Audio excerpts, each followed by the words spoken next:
इस मुद्दे पर गहरा विचार होना चाहिए और कुछ लोगों को के साथ मंथन होना चाहिए। तब भी हमने आपको कहा था कि उस मंथन में सब प्रकार के लोग होंगे, न ये किस पर्यावरण मंत्रालय होगा और ऊर्जा मंत्रालय होगा। तब भी आपने स्वीकारा कि ऐसे ही होना चाहिए। और मैंने स्पष्ट रूप से आपसे कहा था कि इन लोगों को बुलाइए, जो आस्था के जो रिप्रेजेंटेटिव्स हैं उनको बुलाइए, लेकिन वो भी बैठक कभी नहीं हुई। तो इसलिए ये बात तो मेरे दिमाग में अब स्पष्ट हो गई है कि we are being used and I don't see any point that we can function much longer on this authority.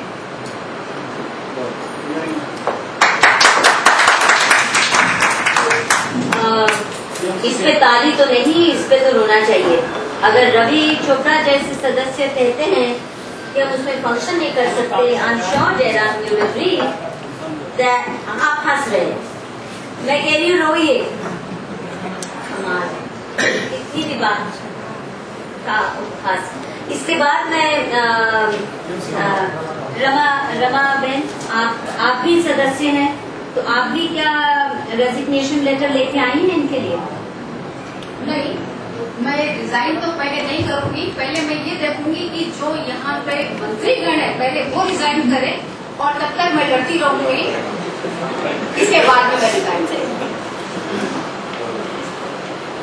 अंदर में रहकर हम लोग फाइट करे थे, इसलिए आज 6 महीने तक ये गंगा जो है कि यहाँ तक पहुंची है कि 6 महीने तक कार्य रोक दिया गया, और 6 महीने तक GD अग्रवाल जी की जान जो है रह गई है 6 महीने की।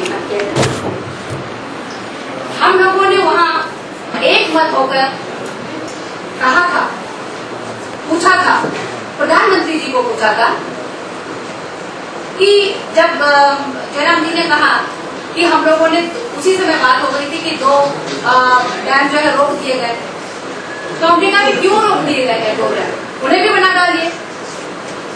क्योंकि आपको एहसास हो गया है कि आपने गलती की है, और जितनी भी रिपोर्ट्स हैं वो गलत है, EIA रिपोर्ट गलत है, उसके ऊपर एक और कमेटी बैठाइए और उसकी जांच करवाइए। जब हमारे देश के बड़े बड़े वैज्ञानिक ये कह रहे हैं कि ये देश का सबसे बड़ा डिजास्टर है, मुझे आर.के. पचौरी जी ने 2-3 बार कहा कि देश का सबसे बड़ा डिजास्टर। एक डॉक्टर GD अग्रवाल जो खुद पर्यावरण विभाग में रह चुके हैं और एक वैज्ञानिक है, वो आज महर्षि दधीच क्यों बने बैठे हुए हैं?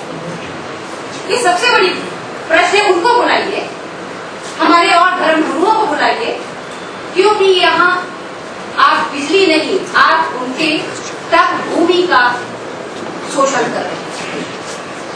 एक देव भूमि है, एक आध्यात्म केंद्र है जिसका कि आप सर्वनाश कर रहे हैं।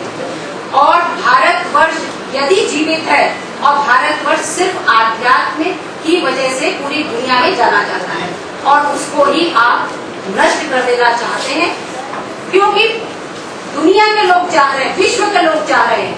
इसीलिए हमारे धर्म से, हमारे समाज से, हमारे देश से धर्म को लुप्त किया जा रहा है, भारतीय सभ्यता को लुप्त किया जा रहा है। गंगा प्राचीन नदी नहीं, ये हमारी संस्कृति की प्रतीक भी है। और आप गंगा को छोड़ देंगे, और ऊर्जा हजारों लाखों साल से जीवन चल रहा है,